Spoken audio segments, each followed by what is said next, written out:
Welcome to the Well Life podcast. So another one, right, with Tyler and I, just going through some little action plans for life and some insight, right, into the two of us and some of our takeaways from living our own lives and things that we like to apply, right? So bringing you some of that. We started with 8 points on how you can improve your overall health and wellness. Now we're starting to just dig deeper into each one of those topics. We talked about how you can improve your sleep in our last episode together, TJ and I. Now we're going to go into how and why you should just move with intention every day and kind of build that into your overall wellness plan. Yeah, so to us, right, movement should be a part movement's a part of our lives, right? Movement should be, right, a part of your life. The human body's made to move. We're animals, we're living, we're moving, right? We should be using everything. So the big first half of the podcast is going to be why, right? Why move with intention? So point one, we wanted to go into the why about having a plan. So why is it important to have a plan, right? So it's how can you, for us at least, it's, right, it's important to have a plan because it's accountability, right? It's how do you line your day up and line your week up to allow yourself to have success, right, with moving, right? Because moving can mean working out and it can mean going outside, right? Yep. And that's kind of like the good top level of it, right? So if it's important to move with intention, how am I going to move with intention, right? And why? And it's going to be based around this plan that you have to have. And that plan is going to build in some balance for you to be able to do different things, for you to lift weights, for you to be able to go for walks, for you to be able to get some cardio in, and ensure that you're not stressing your body too much from runs or from workouts, and able to kind of move effectively kind of every day. Yeah, intention, right? Intention is everything. You'll get things done the most efficiently if you have intention about anything, right? Yeah. So with movement, it also allows you kind of to stay the course. Yeah. So if I know for a week, I know I'm moving with intention every day, that means that I have a plan kind of for every day, meaning, okay, one day I'm doing strength training, one day I'm going to do cardio, the next day I'm going to do yoga, right? So at least I know when I wake up that day, I'm not going to wake up and say, oh, what's on the calendar today for me? No, I already know. I got legs today, right? Oh, I already know I'm going on a hike. Yeah, and I think, right, this brings us into our second bullet, but segueing that having a plan with that plan is going to allow you to practice a balance of everything that you want to do movement-wise and that you should be doing for the long haul, right? So second bullet's going to be longevity and kind of maintaining your physical health, right? Your body is a living, breathing organism. It needs upkeep and should be, right, loading with some sort of stress for your muscle tone, your muscle tissue, your joints, right? They all need upkeep. Your car needs to constantly have an oil change at certain mileage, right? It needs to have fluid change, needs to have certain things checked, right? Different joints and things, right? Brakes go, you need to replace these pieces. The human body is the same way. You always have to have a check-in, right? You have to have a plan in order to do so and balance that out. To that, right? If I want to live longer for health, like if I want to live healthier for longer, as opposed to kind of just living longer, because I think that we'll all kind of, if you think about people that are of a similar age, we'll all, if you're alive today, probably live longer than a generation ago. Yeah. And that could just be purely on medications and things that doctors can do to kind of keep people alive. But if we want to live longer, healthier, and you want more quality of life, right, and longevity, kind of having good years throughout, we're going to need to build a strong body, right? You're going to have good cardio capacity. And in order to do that, we have to continue to move, right? And we want to move intentionally with purpose kind of every day. Yeah, so right, longevity is the goal. And I think a big part of that leads me yet again into the next bullet, right, which is going to be managing stress. So moving with intention, right, the why should you move with intention is because it's going to be phenomenal at managing your stress, right? Moving in general, right, moving your body, feeling your body, your tissue, right, gains a little bit of awareness, and it allows a lot of, a greater release of different neurotransmitters, right? Dopamine being one of the biggest, serotonin, right? Giving you those kind of enjoyable kind of chemical cocktails in your brain that's going to be released. It's actually been shown that physically contracting your muscles and putting your muscles through stressful activities can actually directly facilitate in releasing dopamine in the brain, right? Putting you in that slightly stressed state, but consciously. right? And that's why people feel like they need to go outside and go for a run sometimes. People almost get obsessed with running, not with working out and being fit, just with being running in that state. because of the release, right? Physically releases themselves and manages their stress. And I like the kind of two side of that, right? Being able to decrease stress through exercising, but then also put the stress on your body, right? That's also needed in order to build muscle, make strong bones, right? Also to kind of put yourself in this stressed environment in order to mentally see yourself get over challenges is going to kind of always aid your mental health as well. Yeah, and right, we talk about moving in the general sense, but with this moving with intention, in this case, it's managing stress even greater with moving with intention, because you can get so caught up, at least someone who's inexperienced especially, right? I get it even sometimes from myself. I almost have to coach myself, right? As if I was my own trainer. But getting in the gym, like ego lifting, doing things that are way too hard, way too often, or, right, not having a plan and just saying, I don't know what I'm going to do today. And I end up either not doing anything and I almost feel a little down on myself, or I wanted to go for a run or a hike or a walk and I didn't because I let the day get away, right? So it's like, how do you have that plan and move with intention? Yeah. Which, right, Leads brings us right into the next last one. thing, right? Yeah. Better results. So moving with intention, right? Moving is great. Everyone should do it more. The intentional part is going to get you much better results. It's going to drive it at a very, very, right, not analytical is the word, but not numerical either, but a very, very kind of like linear way to look at it is a strength-based program, right? If a power lifter wants to hit a certain number, there needs to almost be a scientific equation, mathematical equation, right, behind all the whys of every exercise choice, every rep that he does at every single number and weight he lifts to get to that number that he's going to lift in 16, 20 weeks, right? That's one of the greatest examples of moving with intention while he stays healthy, right, without injury. Same thing with like a marathon runner, a peak marathon, bodybuilder, or sprinter. You want to build your shoulders, you're going to do it with a certain plan in place kind of the entire time, because that's going to give you the results that you want in order to build a delt, to build your shoulders, to build your back. And that's kind of the thought of, if I have, or from moving intentionally, right, maybe I have 3 strength days in the week and I've got 2 cardio days and I have a recovery day. That's what I'm going to follow. And if I put too much stress on my body, then I'm going to overwork my body and I'm not going to see the results I want. I'm going to have to stop working out because maybe I injure myself, or I'm just too overtired, right, in order to be able to work out. Or maybe I'm not even going hard enough, right? So just ensuring that I have the intent, I'm intentionally moving with the right workouts for the goals that I want. Yeah, right? And even like I think you do a really good job of knowing your mind, right? You've said to me that you feel like you almost need to do a movement or an exercise or a workout every day to keep your mind in the right place, your body in the right place. That's how you function, right? Yeah. But I think you do a really good job of doing that with intention, even if you just show up here on a Tuesday and you don't even know what you're doing for that day. You end up throwing a really well drawn out circuit in your mind together if you're not following any workouts that you have drawn out previously, right? But I think people can start to fall off when they don't have a plan, where they go to the gym on a day where they're like, oh, I'm just going to go do this today. And they end up wildly overworking or underworking themselves, where they do too many sprints on a treadmill with too many other exercises, or they do something completely different, right? And it's like that whole overarching goal has kind of just been thrown to the wayside because that one day that was supposed to be a chill day, or a day where they were just going to get a light pump, turned into something that their ego took over, and they completely, they completely went off the hinge. You did too much. Yeah. Right. So that, like, how do I just get those better results? Because we're pushing hard on our hard days, right? Recovering on our recovery days, and then if you got a cardio day that's in there, right? Push on that day as well, but making sure that's kind of all within that plan, so you can get better results there. 100%. All right. Into the second half of the podcast, right? So we told you about the whys of moving with intention and what the benefits of moving with intention are, right? Now it's how do you do it?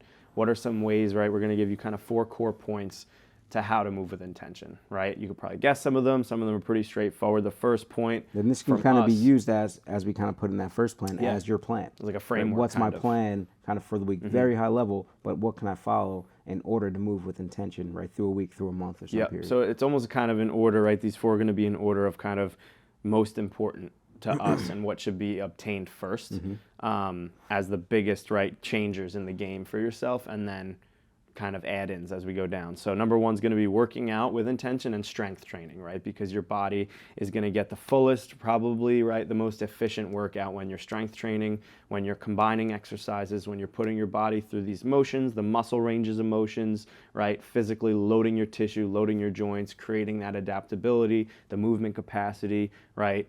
Working with the pains in your body that you might potentially have, right? The only way those go away or are managed are, right, lifting weights, getting stronger, and strengthening the movement patterns that you have. Building lean muscle, using bigger compound lifts in your strength training program in order to build a bigger, stronger body, right? Bigger, right, kind of in a lean muscle sense, not in a get big kind of sense.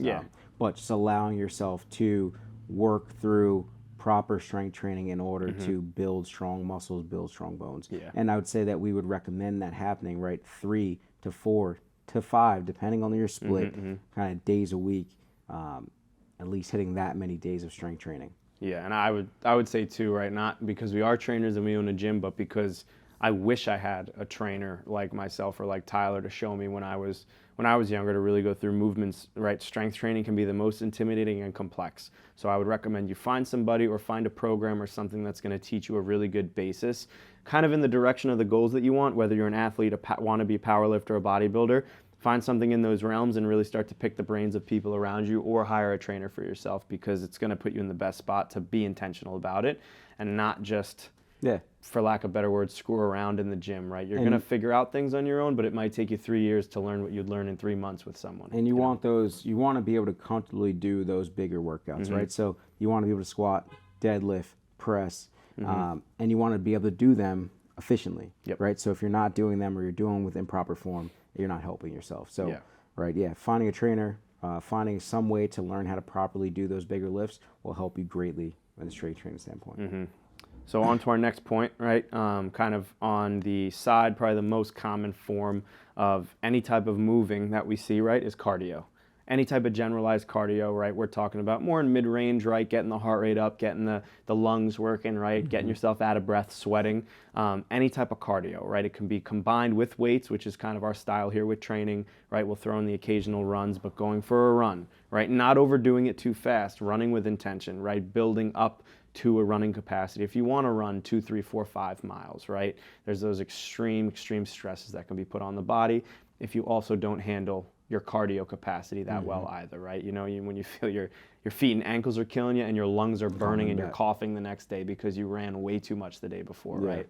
So, and it's like that balance, right? So first, as you stated, from what we think being the number one point from how you should be moving with attention, first being that strength training, secondarily kind of adding good cardio in, right? So if we said you're strength training somewhere 3 to 5 days, maybe getting some cardio in 2, 3 days a week, depending on what the intensity is of that cardio. So if it is a hard 3-mile run, maybe you only need 1. If it's going to be a 1, 2 mile that feels that's maybe a zone 2, zone 3 cardio workout, maybe you can have 2 or 3 of those to complement your strength training. Yeah, when he says zone 2 or 3, right, I think we've mentioned in the last podcast too, it's just, or 2 podcasts ago, it's just the right, the range of your heart rate, your physical beats per minute, right? So cardio is probably counted anywhere, like workout-wise, more maintenance, kind of pretty good pace cardio with between like 125 and 150 beats per minute. Once you start working heavier, doing sprints, doing something like that,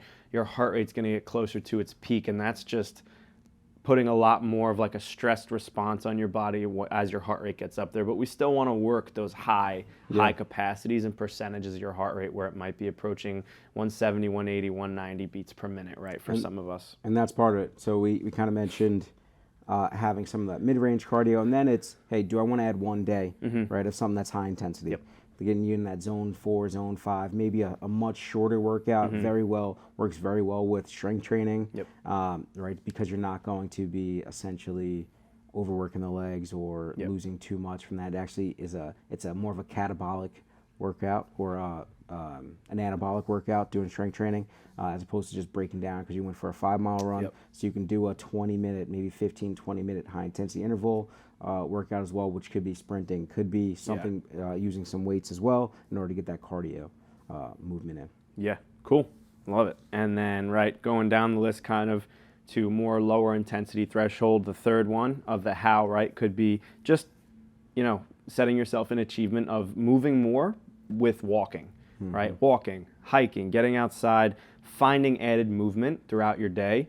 That can be intentional, right? On occasion, whether it's a weekend time where you're kind of finding yourself going outside, hit a local park, a hike, walk around your block. I like the way we kind of spoke about this earlier. And this is, so if we talked about strength training being 3 to 5 and a cardio day being somewhere 2 or 3, this is every day, right? It's just how do I find extra movement because I have a phone call or I have a presentation that I have to listen to and I don't have to be active on, but I can get out and take a walk around the block for 10, 15 minutes just to get those extra steps in.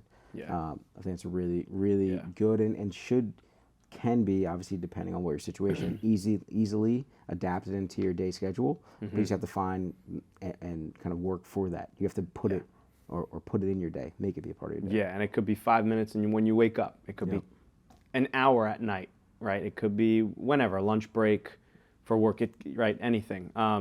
It could be finding that time, and whether it's you're in an office building and there's a bathroom that's 2 flights of stairs down, maybe you look to go to that one instead of the one on your floor, just to add a little bit of extra walking work in, right? And we're kind of talking about managing stress in the fact of, right, this is probably the very lowest threshold, calmest thing. Tyler said you can walk every day, which you should. It's great to get out there, right? If you walk for 2 hours, it's probably not going to be any type of load, probably won't be at all, like sore at all the next day, right? Going back to the lifting thing, strength training, 3 times a week could definitely be more than enough for most people just because it's a higher stress thing, right? Same thing with that cardio. There's longer forms where it could be more often. There's shorter forms that are high bursts, getting the heart rate so far up there that you might want to do that twice a week, maybe 3 times a week max, right? So that's kind of the balance here of playing back into that managing stress component that we talked about between these 3, right? And then, last point I think that wraps it up pretty well, and it has nothing to do with the way you're actually going to move your body, but it kind of helps you move your body, right? It's just having a little bit of, okay, how am I doing that? It's going to be by adding some social accountability. So I think we see that a lot happen in our small group sessions where we have people that now they come to the 5:30 class together and the people that are in that class aren't going to allow them to not come, right? Because now those are their friends. They also are kind of counting on them to be there. So for their own motivation, they want to see these people. So it kind of allows you to get out and go be with other people and for them to keep you accountable to your plan, right? To your intentional movement. Yeah, and right, whether it's on the extreme end of like our classes, they're lifting heavy, getting after it, chasing, they're matching up with people, might be pushing an extra 10, 20 pounds because someone else is in there, either lifting with them or pushing them to do it right, and it holds them accountable to working that high intensity and push themselves harder. But also on the other end of making it easier, right, if it's a friend or a significant other, to go for a walk or pull up to a local track or go on a hike somewhere, in your state or in your area, just to do it. It makes it more enjoyable. Goes really well with the last point of using instances to add movement in your day. So if I know I'm going to meet up with TJ and we're supposed to have a meeting, why can't we do that meeting on a walk around the block like we actually do very often, right? If we have to talk about something, it could be, why don't we go hit a hike and we can talk through kind of what our next quarter looks like. If we have to go do a podcast, maybe we don't do it sitting on the couch. Let's go do it on a hike. Let's go do it on a walk around the corner. Just adding that extra movement and added benefit of some sunlight on the body through the day. Yeah, no, totally agree. I think the world's changing more in that regard too for the corporate style of wellness. It's not always going to be drinks to go out. Yeah. You're definitely seeing people working out and meeting up. And walking, So cool. All right, that wraps up our Moving with Intention podcast, which is our second bullet of, right, improving your overall health and wellness. 2 podcasts ago, right, that was the 8 points we gave you. This is point number 2 on that podcast. So thanks for giving it a listen. Thanks for joining again. Yeah. Listen on all places where you listen to your podcast. Yep.